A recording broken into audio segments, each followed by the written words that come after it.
Good morning, you guys. It's Mr. Sheets from Shoals again. Um, Hope everybody had a good weekend. Hope you got to get outside and do some stuff, and I hope you're enjoying time with your family. Um, I'm back at school today. Friday, I had to go.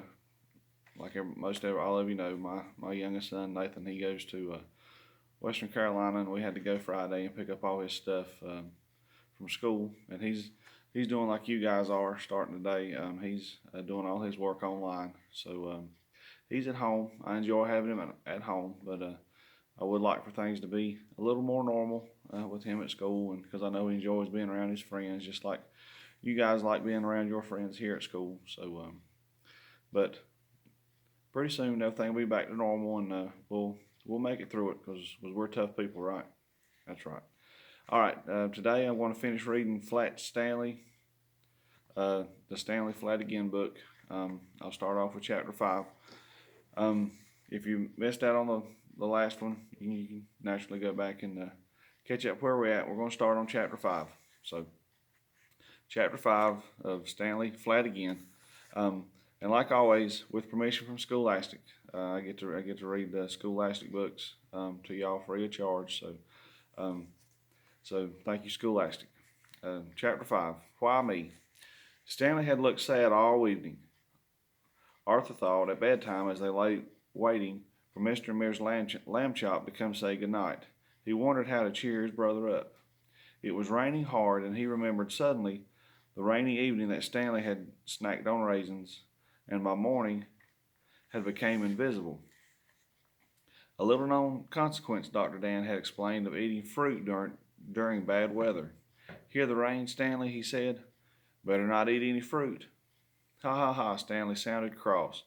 Just as leave me alone, okay? Stanley's in a terrible mood, Arthur told Mr. and Mrs. Lambchop when they came in. He won't even talk to me. What's wrong, my boy? Mr. Lambchop asked. Nothing. Stanley put his pillow over his head. If my picture was in the newspaper practically every day, I'd be happy, Arthur said. I mean, why? Mrs. Lambchop hushed him. Stanley, dear, what's troubling you?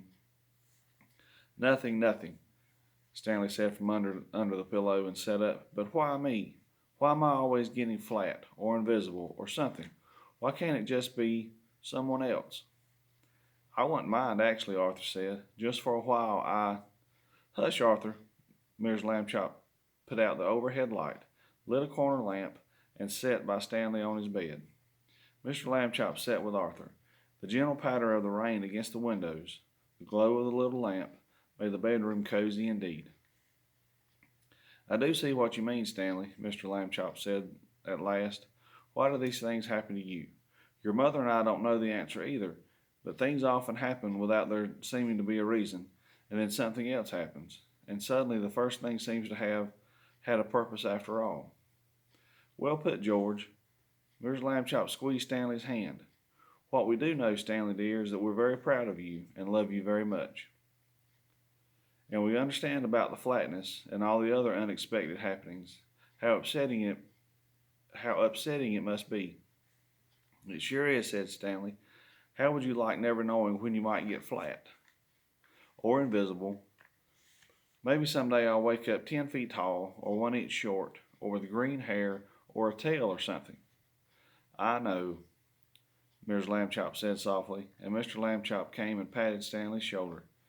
They kissed both boys, switched off the lamp, and went out. Arthur spoke into the darkened room. Stanley? I'm trying to sleep, said Stanley. What? I was just thinking, Arthur said. If you got invisible, and then you got flat, how would they know? Huh? I don't. Stanley laughed. Oh, I get it, about the flatness. Good one, Arthur. Arthur laughed too. Quiet, please, said Stanley. I'm trying to sleep. Okay, Arthur said, but he chuckled several times before he fell asleep. Chapter 6. Emma. Mr. Lambchop came home early the next afternoon, full of excitement. Guess what, he said. The old Merker department store downtown, 8 floors all emptied out, waiting to be torn down.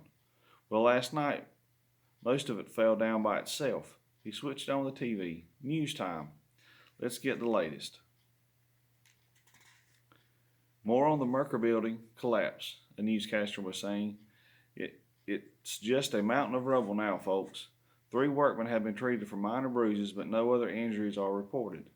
The public is requested to avoid the area until a young woman ran on, handed him a slip of paper, and ran off again. Hold on, this just in, the newscaster read from the slip. Wow, a little girl was trapped under all that wreckage. Emma Weeks, daughter of local businessman Oswald Weeks. Emma Weeks, Stanley exclaimed. She's in my class. No wonder she wasn't at school today. Emma's not hurt, it appears, the newscaster continued. Firemen called to the scene can hear her calling up through the chinks in the wreckage, demanding food and water.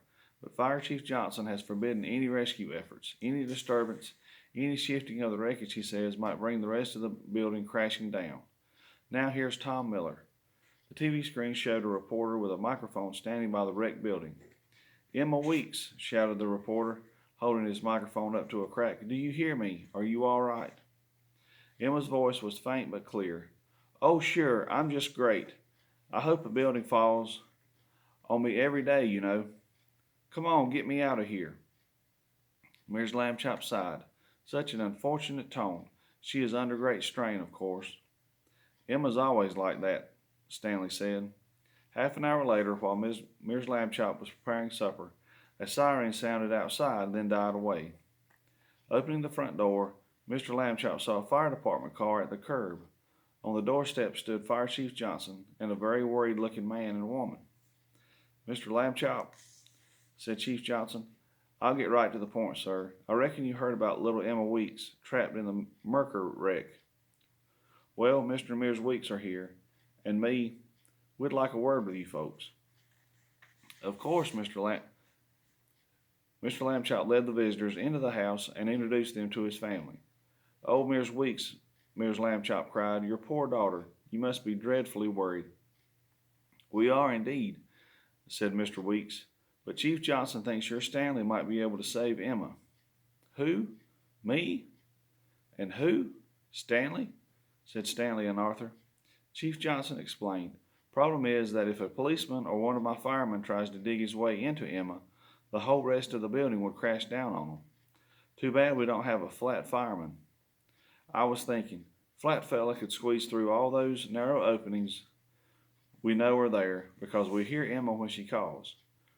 Then I recollected the newspaper story with a picture of Stanley here. Hit me right away. That boy could maybe wiggle into Emma. For a moment everyone was silent, and then Mears Lambchop shook her head. It sounds terribly dangerous, she said. I'm sorry, but I must say no. It's a tad risky, ma'am, said Chief Johnson, but we've got to remember the boy is already flat. Mears Weeks sobbed. Oh, poor Emma. How are we to save her? Mears Lambchop bit her lip. Stanley remembered something. I was just thinking. He turned to Mr. Lambchop. The other night, when I got mad about all the crazy things that kept happening to me, remember what you said? You said that sometimes things happen that nobody can see a reason for. And then afterwards, some other thing happens, and all of a sudden it seems like the first thing had a reason after all. Well, I was just thinking that me getting flat again was one crazy thing, and that maybe Emma getting stuck where I'm the only one who can try to save her, that might be the second thing. Mr. Lambchop nodded and took Mears Lambchop's hand. We should be very proud of our son, Harriet. Mears Lambchop thought for a moment. Stanley, she said at last, will you be very careful?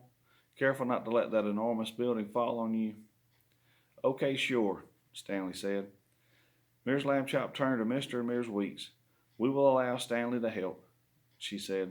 He will do his best for Emma. Fine boy we got here, brave as a lion, shouted Chief Johnson. Now listen up, folks. Mears Lambchop, you help me get things ready. Then Stanley can go right in after Emma. Got that? Everybody must meet us at the Merker building 30 minutes from now. Chapter 7. Where are you, Emma? In the late afternoon sunlight, at the remains of the old Merker building, the Lambchops and the Weeks watched Chief Johnson prepare Stanley for his rescue attempt. Flash Torvin, the Daily Sentinel photographer, was there too, taking pictures. Mrs. Lambchop had supplied 2 slices of bread and cheese, each wrapped in plastic, and her grandfather's flat silver cigarette case filled with grape soda. Chief Johnson taped the bread and cheese packets to Stanley's arms and legs, the cigarette case to his chest, and gave him a small flat flashlight. Then he led Stanley up to a tall crack in the wreckage. "Emma," he shouted, "fella's coming to help you. When he calls your name, you holler back, 'Here,' so he knows which way to go. Got that?" Emma's voice came faintly. Yeah, hurry up, I'm starving." Chief Johnson shook Stanley's hand. "Good luck, son."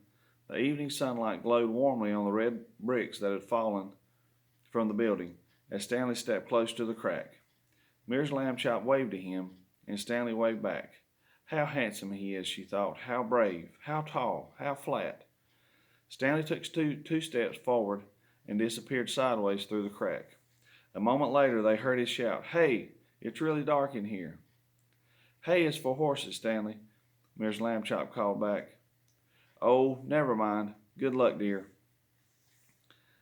This was a dark greater than any he had ever known. Stanley could almost feel the blackness on his skin. He clicked on his flashlight and edged forward without difficulty, but then the crack narrowed, slowing him. The red slice on his left leg had scraped something, loosening the tape that held it. Pressing the tape back in place, he wiggled forward until he came to what seemed a dead end. But a little swing of the flashlight showed cracks beneath him right and left. "Emma," he called. "Here." Her voice came from the right, so he moved along that branch. "Emma." Yeah, what?" "When I say your name, you're supposed to say 'here.'" "I already did that." He followed another crack to the left. "Emma." There was no answer. Stanley managed a few more feet, and then quite suddenly the crack widened. He called again, "Emma." "Bananas." "Keep talking," he shouted. "I need to hear you. Bananas. Here. Blah, blah, whatever. Hey, I can see your light." And there she was. The crack had widened to become a small cave, at the back of which sat Emma. Her jeans and shirt were smudged with dirt, but it was most surely Emma, squinting against the brightness of his light. "You," she exclaimed, "from school. The flatty." "Don't lose your temper," Stanley told himself. "I was the only one they thought could get in here. How are you doing, Emma?" Emma rolled her eyes. "Oh, just great. A whole building falls on me, and they send in a flatty. Now I'm starving to death." Stanley untaped the slices of bread and cheese and handed them over. "Cheese, huh?" Emma put her sandwich together and took a bite. "I hate cheese. Got anything to drink, Flatty?" "Please don't call me Flatty. Here." He held out the silver cigarette case. Emma rolled her eyes again. "I'm not allowed to smoke." "It's soda." She opened the cigarette case and sipped. "Blah! I hate grape." Chief Johnson's voice rose from a hole in the wall behind her. "Stanley, you there yet?" Emma jerked a thumb at the hole. "It's for you, Flatty." "I'm here, Chief," Stanley called. "Emma's okay." He heard cheering, and then the Chief's voice came again. See a way out, Stan?" "I haven't had a chance to look around yet.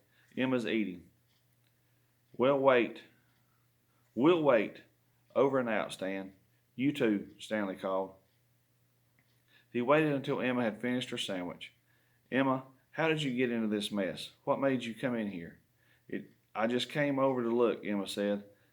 "And they had all these signs. Danger, keep out, all over the place, even behind in the parking lot. Keep out, danger, danger. I really hate that, you know. So there was this door, and it was open, so I went in."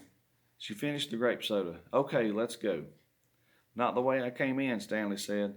"I could just barely squeeze through, and we have to be careful because—" "I know," Emma interrupted. "Chief What's-His-Name kept telling me, don't move around, the whole rest of the building might crash down. So I'm supposed to live down here forever?" "This door you came through," Stanley said. "How far did you come to find this sort of cave we're in?" "Who said anything about far? I just got inside, and there were these crashing noises, and the whole building was shaking. And I fell down right here. The crashing went on forever. I thought I was going to die. Calm down. An idea came into Stanley's head. Just where was this door? Do you remember? Over there somewhere. Emma pointed into the darkness of a corner behind her. Stanley swung his light, but saw only what seemed to be a solid wall of splintered boards, rock, and brick. Emma pointed a bit left, then right. Maybe there. I don't know. Was I supposed to take pictures or something? What difference does it make? We might be just a little bit inside that door, Stanley said, and what we want is to be just outside of it. Chapter 8. Hero. There was much rejoicing in the courtyard. Mears Lambchop kissed Stanley and Arthur. Mears Weeks kissed Emma, and then everyone else, even Flash Tobin, who arrived to take pictures. Mr. Lambchop shook hands with Mr. Weeks and Chief Johnson, who announced several times that Stanley was a great hero. Flash Tobin took a group picture of all the Lambchops. Need one more, he said. Emma, just you and Stanley, your hero, right? Saved your life. I could have got out by myself, Emma said. I just don't know exactly where the door was. She went to stand by Stanley. Smile. Flash Tobin took the picture. Yes, that's good. He gave Stanley a cheerful slap on the back just as Emma's elbow jabbed hard into Stanley's ribs. Ow! Yelled Stanley. Emma grinned. That's for you, Mr. Hero. Are you crazy? What? Stanley stopped. Everyone was staring at him. He felt peculiar, as if, yes, he was getting round again. Wow, Emma said. How do you do that? Hooray for you, dear, shouted Mrs. Lambchop, and more cries rose from the others in the courtyard. Do you see what I see? He's blowing up. Are we crazy or what? Flash Tobin aimed his camera again. Hold it, kid. But he was too late. Before him now stood a smiling Stanley Lambchop, shaped like a regular boy. Mr. Lambchop ran to hug him, and everyone else applauded. Been 30 years with the fire department, and never saw anything like that, said Chief Johnson. Wouldn't have missed it. I'm really glad, Stanley said, but what made it happen? What Dr. Dan said, shouted Arthur. Remember? The osteo, whatever. The OBP, the osteobalance point, Mr. Lambchop smiled.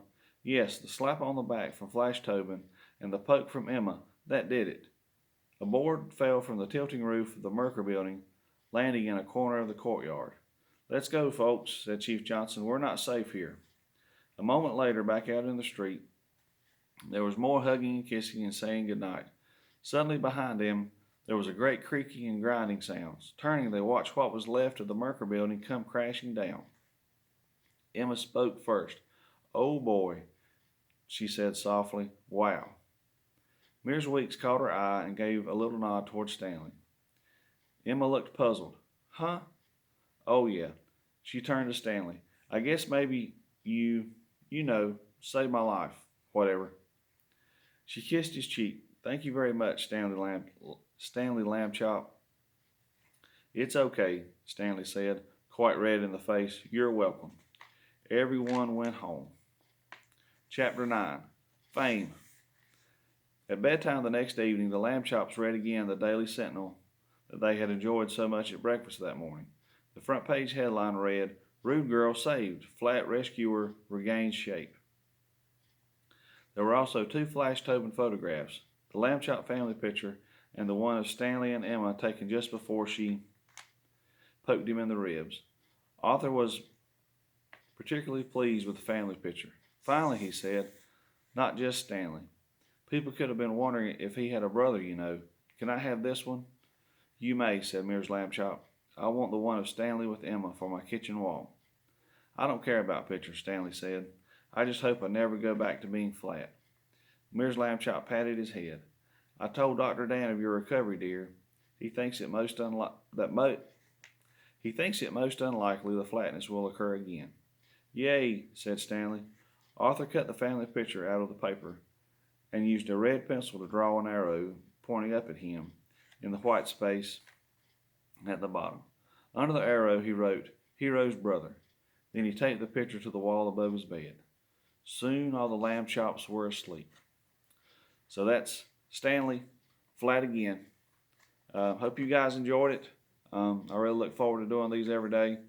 And as you guys start your online learning stuff today, I wish you guys all the best of luck. And I know you, like everything else you guys do, you'll do great at it. And just remember, enjoy this time you have together with your families. And just like in the book there, it said, sometimes some things happen and we don't really understand why, but later on, we'll understand why. So you guys keep being, like Miss Blake always says, keep climbing high. But you guys keep being the best mountaineers that you are, and I'll talk to you guys tomorrow.